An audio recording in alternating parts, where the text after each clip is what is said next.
Debbie's going to show us how to make this stunning necklace here. How would you describe this necklace, Debbie? This is something called an illusion necklace. It means that the beads just hover and you don't really see the beading thread quite so much. You really don't, do you? You really don't see the beading thread at all. Fantastic. Okay, how do we do this then? Right, okay. For this you will need some beading thread.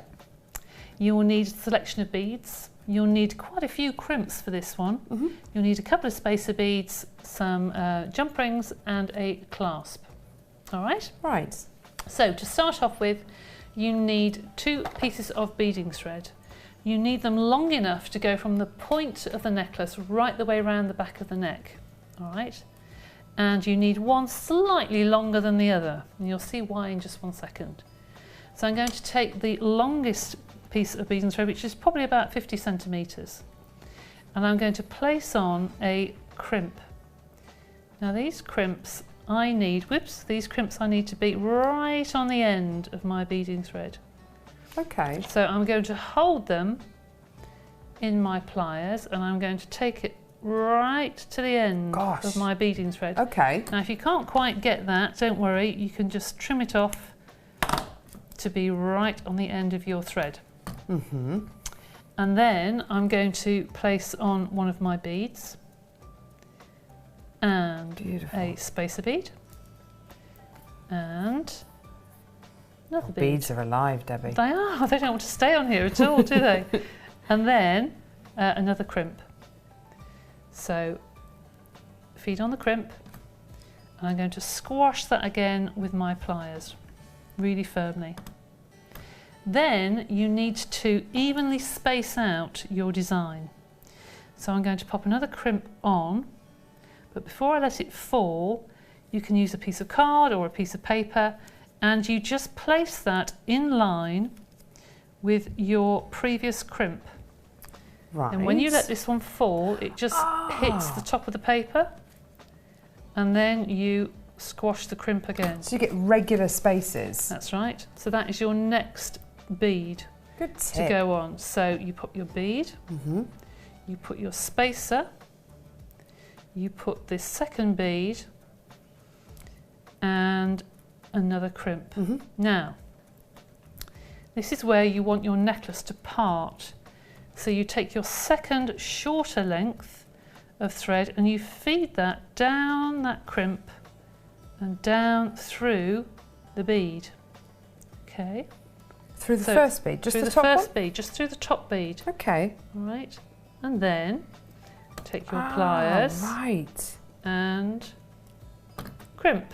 And that now separates your threads. Oh, that's clever. All Okay. right. And take your 2 threads now. So we're on this section here, Debbie. So we've gone from this bottom section. That's right. And you're now working up your necklace. Okay. You're now parting now to start the next part of the design.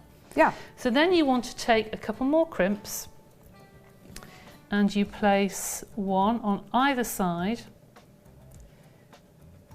to start your necklace. Do the same as we did before. There's your trusty bit of paper. Your trusty bit of paper and just let those crimps fall until they sit on the top of the card. Okay? Lovely. Just change hands there. Just sit on the top of the card and then you crimp and you know they're in the same place. So you take those off. There we go. And you continue on with your pattern. So I'm going to put a larger bead. And this time I'm going to use a tiny, tiny little bead and another bead here. And that's my pattern of beads that I'm going to continue going up the necklace. So I'm just going to do the one side, put a couple more on, put a crimp, squash that crimp, and then use my spacer once more and put a crimp onto the end of my beading thread. Again. Ooh. Go on.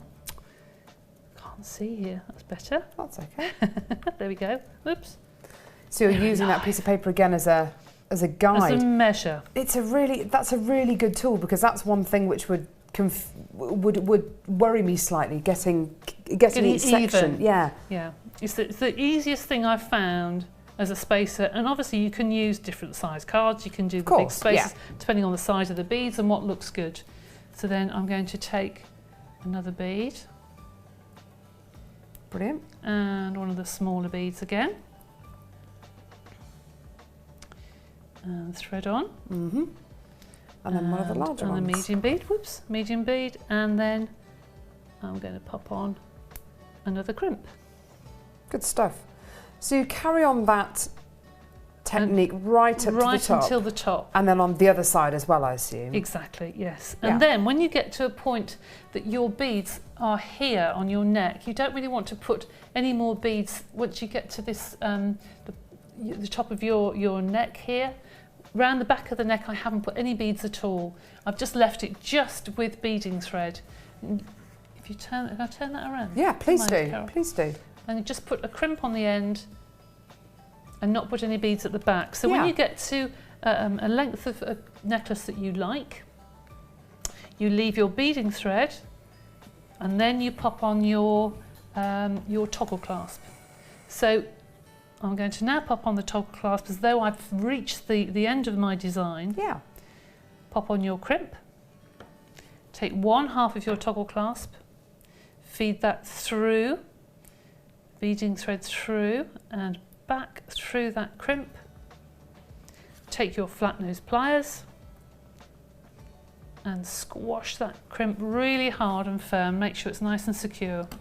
Take your cutters, cut as close to that crimp as possible, and you repeat with the other half of your clasp on the other side of your necklace, and there's your finished illusion Isn't necklace. that fantastic? And using minimal beads as well. There's the clasp at the back. Such a fantastic design, and it is exactly that. It is an illusion necklace. Those beads look like they're just hovering around your neckline. Just beautiful. Thank you so much for showing us that, Debbie. That's brilliant. Sure. Have a go, everyone.